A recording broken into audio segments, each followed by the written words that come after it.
तो आज हम लोग जा रहे हैं बापू टावर। तो आपको गेट नंबर 2 से 50 रुपीज़ का टिकट कटाना होगा और अंदर चले जाना होगा।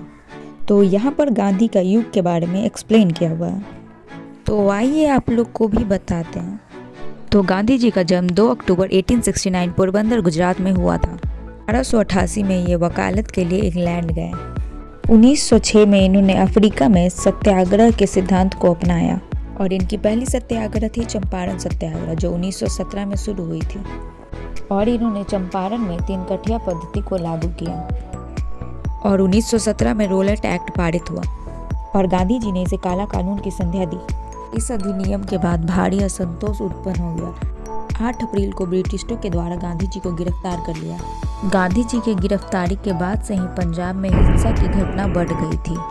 जनरल डायर ने अमृतसर में मार्शल लॉ लागू कर दिया। बैसाखी के दिन हजारों संख्या में भीड़ जलियांवाला बाग में इकट्ठा हुई और डायर ने शांतिपूर्ण सभा पर गोली चलाने का आदेश दिया और हजारों संख्या में लोग मारे गए और 1919 में ही खिलाफत आंदोलन शुरू हुआ। गांधी जी ने भी इस आंदोलन का समर्थन किया और 1920 में असहयोग आंदोलन शुरू हो गया। इस आंदोलन के दौरान गांधी जी ने असहयोग का नारा दिया और 12 मार्च 1930 में गांधी जी ने अपनी दांडी यात्रा शुरू की। जी ने 240 मील की यात्रा 24 दिन में पूरी की। 6 मार्च 1930 में इन्होंने नमक कानून को तोड़ा और सविनय अवज्ञा आंदोलन को शुरू किया और 1930 में ही मुस्लिम लीग अधिवेशन इलाहाबाद आयोजित किया गया और मोहम्मद इकबाल ने ही इनकलाब जिंदाबाद का नारा दिया। इस अधिवेशन में मोहम्मद अली जिन्ना ने पाकिस्तान की मांग की। 8 अगस्त 1942 में गांधी जी ने ग्वालियर टैंक मैदान बम्बई से भारत छोड़ो आंदोलन की शुरुआत की। दौरान राम मनोहर लोहिया और उषा मेहता ने रेडियो का कार्यक्रम शुरू किया और इस आंदोलन के दौरान ही गांधी जी जेल में ही भूख हड़ताल शुरू कर दी और ये गांधी जी का अंतिम आंदोलन रहा। और भी यहाँ देखने के लिए बहुत सारी चीजें थी। हर फ्लोर पे यहाँ पे 3D मूवी लगी हुई थी जो कि गांधी जी के बारे में थी। तो आप लोग वहाँ जाइए और विजिट कीजिए। मैंने इस वीडियो में 3D फुल मूवी शो को डाल दिया है। वीडियो के अंत तक बने रहिए और पूरा मूवी को एंजॉय कीजिए और हमारे चैनल को लाइक, शेयर एंड सब्सक्राइब कीजिए। Thank you.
आजाद हिंद फौज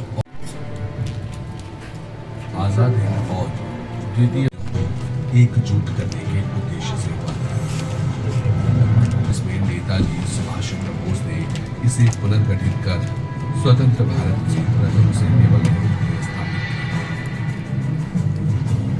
किया। राष्ट्रवाद की भावनाओं से सिंचित इस फौज को नेताजी ने जापान के सैन्य समर्थन से सशक्त किया और इसकी ब्रिगेड्स को महात्मा गांधी, पंडित नेहरू, मौलाना आजाद के साथ साथ अपना नाम दिया। साथ ही झांसी की रानी नामक एक महिला रेजिमेंट आजाद हिंद फौज का महत्वपूर्ण हिस्सा बनकर उभरी। आजादी के अटूट संकल्प और साहस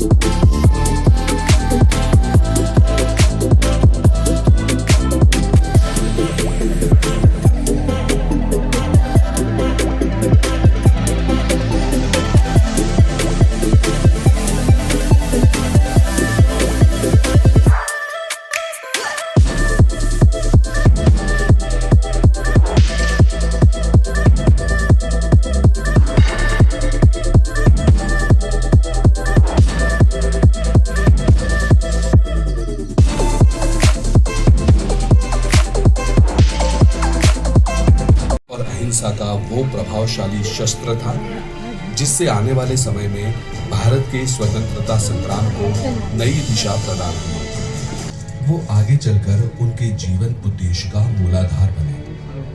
अपने साथ हुए अपमानों से उभरकर उन्होंने वहां के भारतीयों को पीड़ा से अवगत कराया जो दशकों से नस्लवाद से जूझ रहे थे।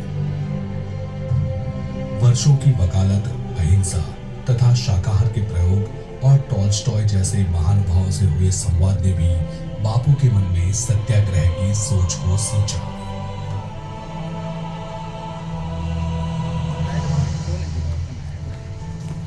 में गांधी जी दक्षिण अफ्रीका आए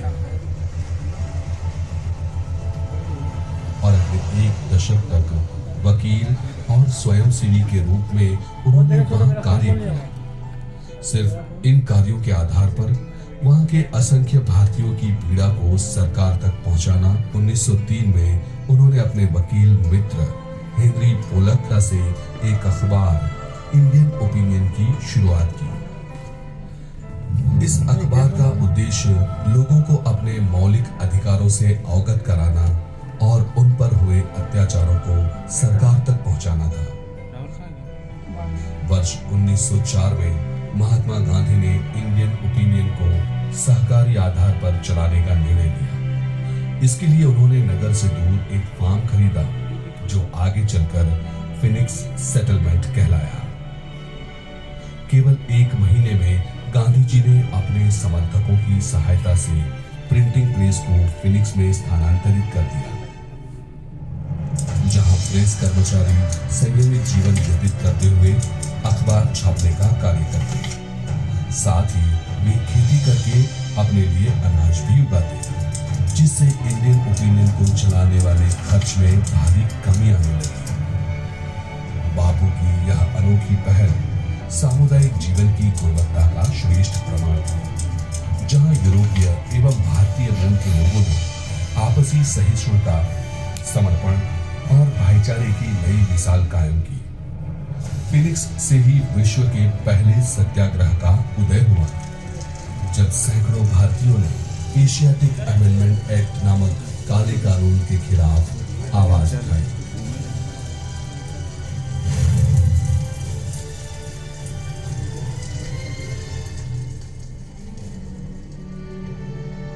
गांधी जी के आदर्शों से प्रभावित हरमन कालेनबाख ने उनके नस्लवाद के विरोध का समर्थन करते हुए जोहानिसबर्ग की अपनी 1100 एकड़ की भूमि समर्पित कर दी। इस भूमि पर वर्ष 1910 में महात्मा गांधी ने टॉल्स्टॉय आश्रम की स्थापना की।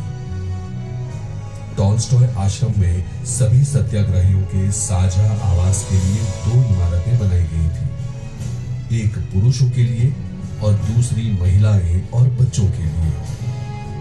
खेती के लिए एक बड़ा भूभाग निर्धारित किया गया, जिसके साथ एक विद्यालय और सुधारी तथा जूते बनाने जैसे कौशल सीखने के लिए एक कार्यशाला निर्मित की गई। टॉल्स्टॉय आश्रम में सत्याग्रही एक अनुशासनपूर्ण दिनचर्या का पालन करते थे, ताकि उनमें भौतिक वस्तुओं के प्रति अलगाव उत्पन्न हो सके।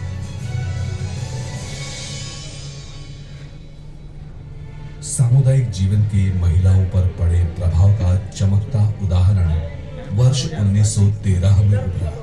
नायडू की पत्नी इन महिलाओं साल के हजारों श्रमिकों को पोल टैक्स के प्रति जागरूक कर उन्हें भी सत्याग्रह से जोड़ा।